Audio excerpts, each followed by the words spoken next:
Hi, movie plots recapped here. Today, we are going to explain American dark, supernatural comedy TV series called Wednesday. The show is set in the fictional town of Jericho, Vermont, where Wednesday is sent to a private school for monstrous outcasts, Nevermore Academy, after being expelled from her previous school for dumping deadly piranhas into the school's pool in retaliation for the boys' water polo team bullying her brother Pugsley. Wednesday's cold, emotionless personality and her defiant nature make it difficult for her to connect with her schoolmates. However, she discovers she has inherited her mother's psychic abilities, which allow her to solve a local murder mystery. Spoilers ahead. Watch out and take care. The series starts with Wednesday struts down the beautiful corridors of Nancy Reagan High School. She is clad in traditional Addams Family black and white. While she is walking, we can hear other students, for some weird reason, mocking with chuckles her, but she ignores those taunts and keeps on walking over to a graffiti-covered red locker. As she opens the locker, inside she finds her brother, Pugsley, tied up with an apple in his mouth. For quite some time now, Wednesday has been experiencing visions when she comes into contact with anything important that has some history or memory stored in it. Now, as she touches her brother, she has a vision. In this vision, she identifies the offenders who bullied her brother. She then makes her way to the pool with 2 bags filled with piranhas, the deadly flesh-eating fish. She releases the dangerous fish in the pool where the bullies are enjoying swimming. The fish pursue the bullies, and as one of them is struck, Wednesday's deadpan stare changes to a smirk. In the next scene, we witness Wednesday is refusing to speak to either of her parents as they make their way to her new school after she was expelled from the previous one. Her parents bring her to her new school for the year, Nevermore Academy, where Morticia, her mother, and Gomez, her father, originally fell in love. At the academy, they encounter Principal Larissa Weems, who is a former classmate and roommate of Morticia's. Weems is impressed by Wednesday's outstanding academic performance. Due to the Addams family's long-standing relationship with the school, and out of respect, Principal Weems accepts Wednesday's enrollment midterm, despite her having attended 8 schools in the past 5 years. In the next scene, Principal Weems leads Wednesday to her new dormitory, where she meets her new roommate, Enid Sinclair. Enid welcomes Wednesday with a warm heart and attempts to hug her, but Wednesday maintains a cold demeanor. Afterwards, Enid gives Wednesday a tour of the school, introducing her to the school's primary 4 clans. The blonde girl explains that there are the Fangs, who are vampires, the Furs, who are werewolves like Enid, the Stoners, who are Gorgons, and the Scales, who are Sirens. Enid then proceeds to point out the school's queen bee, Bianca Barkley, a siren, and her ex-boyfriend, Xavier Thorpe. She informs Wednesday that Bianca and Xavier have recently broken up. Unfortunately, rumors have already circulated about Wednesday being a murderer and cannibal, making her an outcast in her new school. Before parting ways with her daughter, Morticia presents Wednesday with a farewell gift, a necklace made of obsidian, a substance used by Aztec priests to summon visions, and a crystal ball for communication. Gomez also provides her a vital, invisible gift, by leaving the thing to keep an eye on her. A hiker in the nearby woods is brutally killed by an unknown attacker, and Sheriff Donovan Galpin initiates an inquiry to discover the offender. Next, we see Wednesday conflicts with her roommate Enid, who is lively, enthusiastic, and cheerful in contrast to Wednesday's melancholy and monochromatic personality. Enid talks about her vlog and emoticons, and then starts dancing to some pop music. Wednesday instructs her to turn it off, and Enid retaliates by showing her werewolf claws. Before things can escalate, dorm mother and regular teacher Marilyn Thornhill intervenes and breaks up the altercation and explains the dormitory rules. The next day, Wednesday quickly makes enemies, fencing with Bianca, and then narrowly avoids her own death when Xavier tackles her out of the way of a falling gargoyle that someone pushed. It appears that someone is trying to murder Wednesday. In the course of these events, she talks with fellow outcast Rowan, later revealed to have telekinetic skills, and Xavier, whom she happens to know from when they were 10 and he almost got cremated by hiding in his godmother's coffin. Later, Wednesday finds Thing, a severed magical hand, lurking under her covers. Wednesday catches it, and threatens to destroy it unless it swears loyalty to her. The hand is terrified and swears loyalty. Wednesday is then taken to therapy with Dr. Valerie Kinbot, where she begins to design her escape plan by climbing through a drainpipe to the ground floor. As she crosses the street, She runs into a man moving apples and gets a glimpse of his death, being killed by a tractor trailer while driving inattentive. Without any means of transportation to flee in, she goes to weathervane barista Tyler for help in taking her away from Jericho. He promises to drive her once he finishes his shift, while she fends off a group of bullies from Pilgrim World, defending herself with expert martial arts skills taught by her Uncle Fester. Tyler's father, Town Sheriff Galpin, appears in the aftermath of the fight, advising Wednesday to keep out of trouble. As Principal Weems tries to take Wednesday back, the sheriff adds that Gomez should be in prison for murder and argues that the apple doesn't fall far from the tree. On the walk back to Nevermore, while Weems advises Wednesday to make friends since she will need them, they pass the accident that Wednesday witnessed in her vision earlier. Later that night, Wednesday goes out to the dorm's balcony area, where she performs her cello. In what looks to be an abandoned library, Rowan uses telekinetic powers to find a book and then pulls a page from it that purports to show Wednesday being attacked by a man in a huge hat.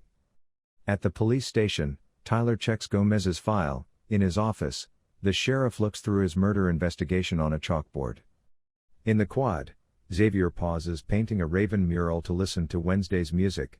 Marilyn feeds her Venus flytrap some worms and grins at the music as well, and finally, Principal Weems relaxes back in her office to absorb the music.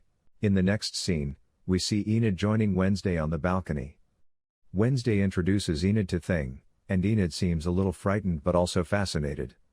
Enid tells Wednesday that she is a late-blooming werewolf who only has claws and no other werewolf abilities. She explains that the best lichenologist, who lives in Milwaukee, told her that she may never transform, which would leave her a lone wolf shunned by the rest of werewolf society. While crying, she asks Wednesday if she's ever cried.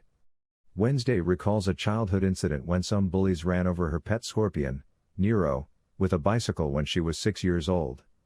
After she buried Nero, she cried for days but vowed never to grieve again, but grieving doesn't change reality.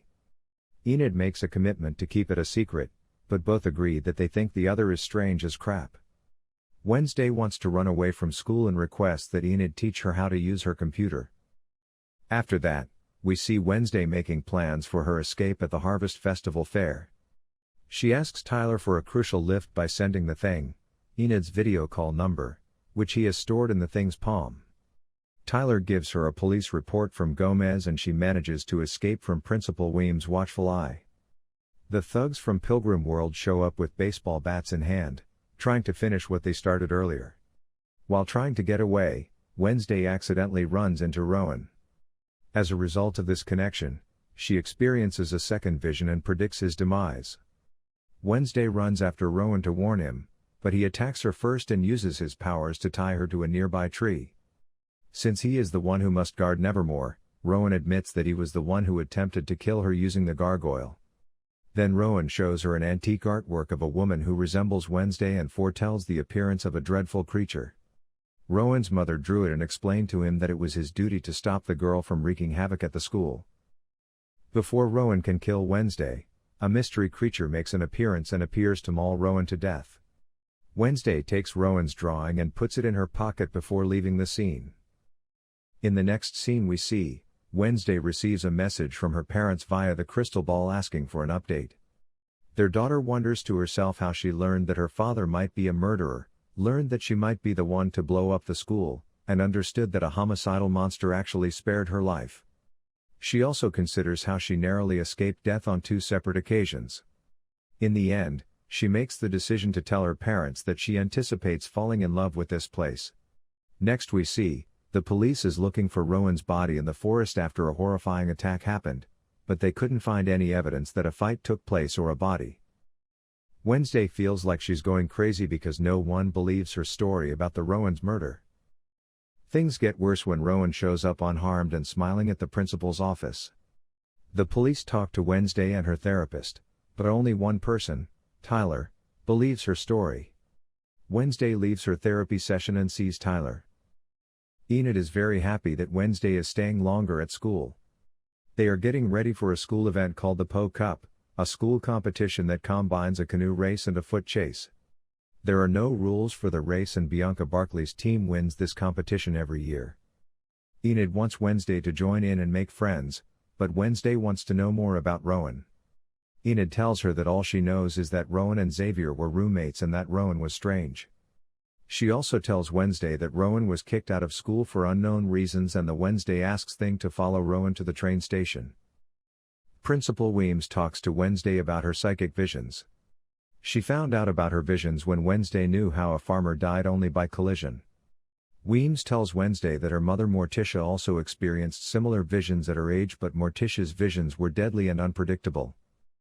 Weems advises Wednesday to talk to her mother about these visions, but immediately senses that she won't talk to her mother and that's not going to happen. Instead, asks Wednesday about joining an obligatory club. Wednesday joins different groups and asks the students more about Rowan. At Bianca's choir rehearsal, Wednesday asks what occurred after Rowan died. Bianca tells Weems right away.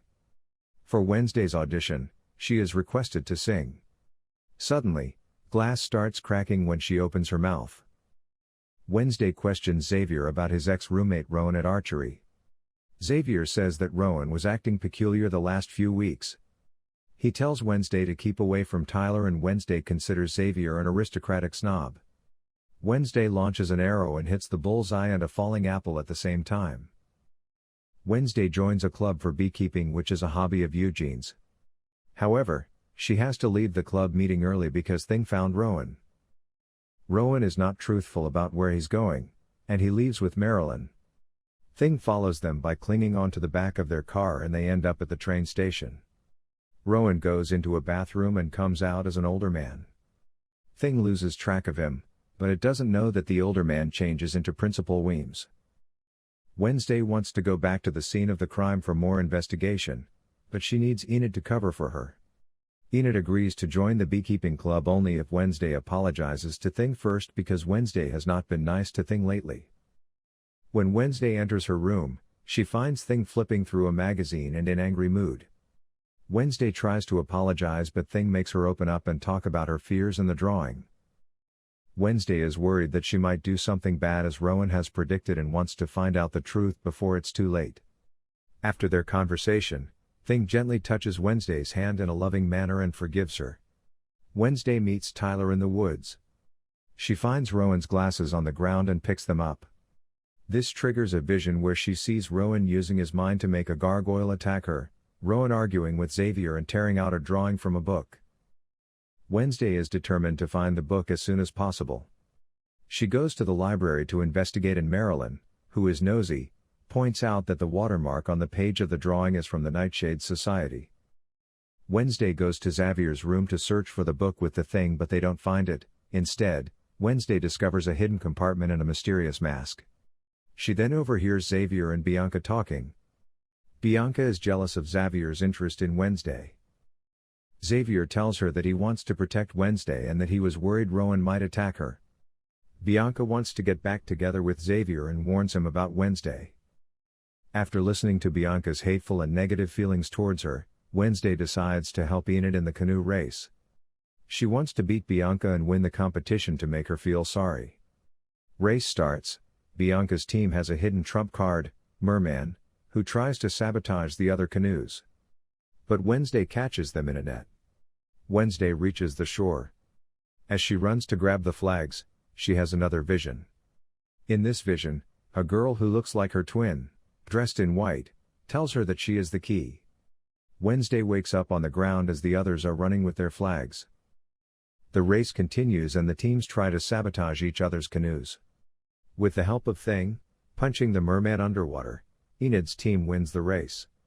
Wednesday is happy that Bianca's team lost, but she cannot bring herself to celebrate. Lastly, Wednesday solves the enigma. She finds the symbol of the Nightshade Society on a statue of Edgar Allan Poe and figures out the clues. The clues spell out the word snap twice. Wednesday snaps her fingers twice and the statue opens a hidden door. The door leads into a secret room where there is a photo of her parents. Wednesday finds the Nightshade Society's book in this mysterious place, but she is quickly caught by an unknown person.